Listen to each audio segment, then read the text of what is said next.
Hello दोस्तों। आज हम बात करेंगे सीओपीडी के बारे में, यानी कि क्रॉनिक ऑब्स्ट्रक्टिव पल्मोनरी डिजीज। ये क्या होती है, इसकी डेफिनेशन क्या है, इसकी इटियोलॉजी क्या है, पैथोफिजियोलॉजी क्या है, सिम्टम और ट्रीटमेंट। आज हम सब इस एक चैप्टर में आज पढ़ेंगे। सीओपीडी यानी कि क्रॉनिक ऑब्स्ट्रक्टिव पल्मोनरी डिजीज। इसमें क्या होता है कि जो हमारा रेस्पिरेटरी सिस्टम है उसमें जो हम सांस लेते हैं वो लंबे समय से उसमें सांस लेने में दिक्कत आती है। और एयर फ्लोस की जो हमारी श्वास नली वगैरह होती है उसमें रेजिस्टेंस पैदा हो जाता है। ये किस वजह से होता है? इन्फ्लामेशन की वजह से हो सकता है, म्यूकस क्रीशन की वजह से हो सकता है, या फिर हम किसी लंबे समय से कि कोई इरिटेंट जैसे सिगरेट वगैरह पीते हो उसका धुएं से हमें एलर्जी हो, या फिर हम ऐसी जगह काम कर रहे हैं जहाँ पे कोई गैस या केमिकल्स वगैरह जो है हमें इरिटेंट का काम करते हैं, या एयर में जैसे पोल्यूशन होता है, या फिर हमारे कोई जेनेटिक प्रीडिपोजिशन हो, यानी कि हमें जो हमारे पेरेंट्स होते हैं या उनसे ही हमें ये रेस्पिरेटरी डिजीज विरासत में मिली हो। अब इटियोलॉजी ऑफ सीओपीडी। इसका सबसे बड़ा कारण जो है हमारा सिगरेट स्मोकिंग है। 80 से 90% केसेस जो सीओपीडी के आते हैं वो ड्यू टू स्मोकिंग की वजह से आते हैं।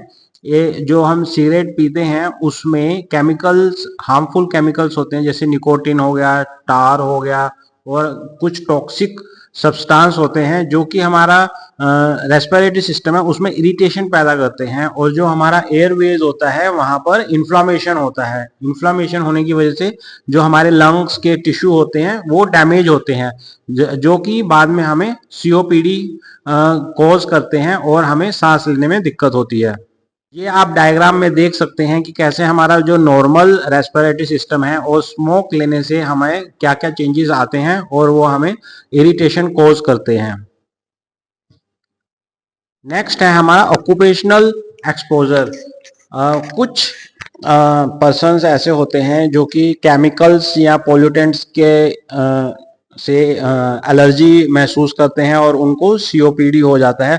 जैसे कुछ लोग हैं जो माइनिंग एरिया हो गया, कंस्ट्रक्शन का एरिया हो गया, डस्ट वगैरह है, सीमेंट वगैरह है, मैन्युफैक्चरिंग कंपनीज हैं, या एग्रीकल्चर है, वहाँ पर जो हम केमिकल्स वगैरह स्प्रे करते हैं, या फिर फायर फाइटिंग में जो लोग काम करते हैं जहाँ वो उनसे एक्सपोज होते हैं, तो वहां से उन्हें क्या मिलता है? जैसे डस्ट हो गया, फ्यूम्स हो गया, केमिकल्स हो गए, जो कि हमें सांस लेने में इरिटेशन पैदा करते हैं और हमारे लंग्स को डैमेज करते हैं, जिसकी वजह से हमें बाद में सीओपीडी हो जाता है। नेक्स्ट है हमारा इंडोर और आउटडोर एयर पोल्यूशन। इंडोर यानी कि जब हम जो लेडीज लोग होती हैं वो घर के अंदर जो बायो केक्स होते हैं, उपले होते हैं, जो उन्हें जलाकर खाना बनाते हैं, या प्रॉपर वेंटिलेशन जहाँ पर नहीं होता, तो वो केमिकल्स जब वो स्मोक है हमारे अंदर इनहेल होती है तो हमें इरिटेशन पैदा करती है, जिसकी वजह से हमें सीओपीडी हो सकता है। और दूसरा होता है हमारा prolong exposure of outdoor air pollution, यानी कि हम ज्यादातर बाहर रहते हैं और पोल्यूटेड एरिया में रहते हैं, जो व्हीकल्स होते हैं अपना उनसे पोल्यूटेड धुआं निकलता है, इंडस्ट्रियल एमिशन है, या फिर एनवायरनमेंट में कुछ डस्ट ऐसी होती है जो हमें इरिटेशन कॉज करती है, जिसकी वजह से हमें बाद में सीओपीडी हो जाता है। नेक्स्ट है हमारा जेनेटिक फैक्टर्स। इसमें क्या होता है कि जो हमारी अल्फा 1 एंटीट्रिप्सिन जो जीन होती है उसकी डेफिशिएंसी हो जाती है, जिसकी वजह से हमें जनरेशन टू जनरेशन आगे सीओपीडी ट्रांसफर हो जाता है, इवन पर्सन हमारा नॉन स्मोकर ही क्यों ना हो। तो इसलिए ये पहले से ही हमारी जो जीन है उसमें डेफिशिएंसी है, तो इसको हम बोलेंगे जेनेटिक फैक्टर। और ये जो पेशेंट्स होते हैं वो एनवायरनमेंट और टोबैको स्मोक से जो है बहुत ही ज़्यादा सेंसिटिव होते हैं। अगर वो थोड़ा डस्टी एरिया में जाएंगे तो उनको एक तरह से सीओपीडी का अटैक आ जाएगा और उनको सांस लेने में दिक्कत होगी। नेक्स्ट है हमारा रेस्पिरेटरी इन्फेक्शन। जैसे कुछ बच्चे होते हैं, मतलब चाइल्डहुड में उनको बार बार इन्फेक्शन हो रहा है, रेस्पिरेटरी इन्फेक्शन हो रहा है, तो उनका क्या लंग होगा वो डैमेज होने लग जाएगा थोड़ा थोड़ा। तो लेटर जब वो एडल्टहुड में जाएंगे तो उनको सीओपीडी का होने के चांसेस ज़्यादा रहेंगे।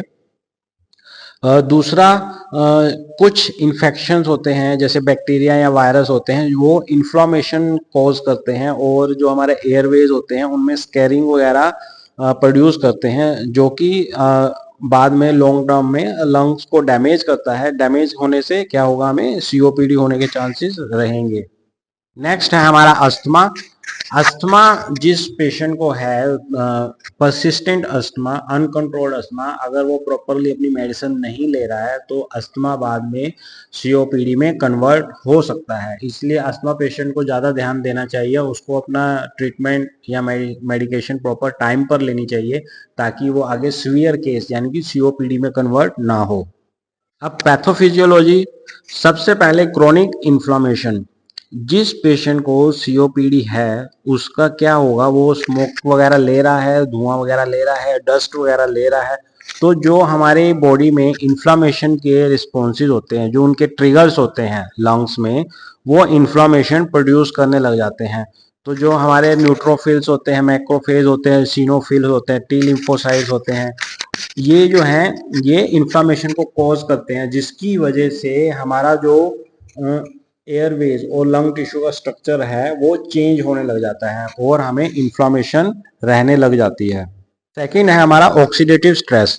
इसमें क्या होता है कि जब किसी पेशेंट को सीओपीडी है तो हमारी बॉडी में इम्बैलेंस हो जाता है दो चीजों के बीच में। कौन कौन सी चीज होती है, एक होता है हमारा production of reactive oxygen species यानी कि आरओएस, और दूसरी क्या चीज है, it's body's ability to neutralize them, यानी कि जो आरओएस है उसको न्यूट्रलाइज करना, और इसकी जो प्रोडक्शन है, इन दोनों के बीच इम्बैलेंस क्रिएट हो जाता है। इम्बैलेंस होने की वजह से पेशेंट को ऑक्सीडेटिव स्ट्रेस होने लग जाता है, क्योंकि due to excessive production of ROS.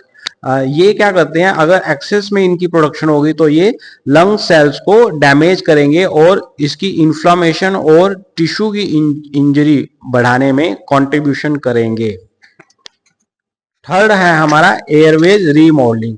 अब किसी पेशेंट को क्रोनिक इन्फ्लामेशन हो रही है और उसको ऑक्सीडेटिव स्ट्रेस भी है, तो क्या होगा, जो उसका एयरवेज है जहां से एयर पास कर रही है उसमें स्ट्रक्चर जो है चेंज होने लग जाएगा। यानी कि जो हमारी वॉल्स हैं, एयरवेज की वॉल्स हैं, वो मोटी हो जाएंगी, थिक हो जाएंगी। क्यों हो जाएंगी, due to deposition of collagen, ये बढ़ जाएगा, और फिब्रोसिस। तो पेशेंट को सांस लेने में दिक्कत होएगी, उसको डिफिकल्टी आएगी सांस लेने में, मतलब कि हमारी एयरवेज की रीमॉडलिंग हो रही है। नेक्स्ट है हमारा म्यूकस हाइपर सिक्रीशन। अब किसी पेशेंट को क्रोनिक इन्फ्लामेशन है तो जो हमारे म्यूकस प्रोडक्शन सेल्स होते हैं, जिनको हम गोबलेट सेल्स बोलते हैं, तो वो क्या करेंगे, अपनी प्रोडक्शन को बढ़ा देंगे और उसकी जो सिक्रीशन है म्यूकस की वो इंक्रीज हो जाएगी।